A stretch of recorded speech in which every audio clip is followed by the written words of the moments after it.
ദൈവത്തിൻ്റെ വലിയ തിരുനാമത്തിന് മഹത്വം ഉണ്ടായിരിക്കട്ടെ.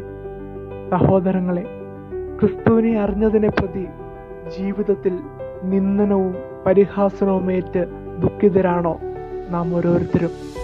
എങ്കിൽ ഒരു കാര്യം മനസ്സിലാക്കുക, ക്രിസ്തു സമ്പന്നനായിരുന്നിട്ടും നമ്മളെ പ്രതി അവൻ ദാരിദ്ര്യം സഹിച്ച് ഈ ഭൂമിയിലേക്ക് വന്ന് അവൻ ക്രൂശ് ഏറ്റത് നാം ഓരോരുത്തരെയും വീണ്ടെടുക്കുന്നതിന് വേണ്ടിയാണ്. അവൻ ഒരിക്കലും സുഖസൗകര്യത്തോടെയല്ല ഈ ഭൂമിയിൽ കടന്നു വന്നത്. അവൻ ജീവിച്ചതും ഓരോ നിമിഷവും അവൻ ത്യാഗവും നിന്ദനവും തുപ്പലുമേറ്റാണ് നമ്മെ വീണ്ടെടുത്തത്. അതിനാൽ സഹോദരങ്ങളെ, പച്ചമരത്തോട് ഇത്രയും അവർ കാട്ടിയെങ്കിൽ ഉണക്കമരത്തോട് എത്രയുമായിരിക്കുമെന്ന് വചനം നമ്മെ പഠിപ്പിക്കുന്നുവല്ലോ.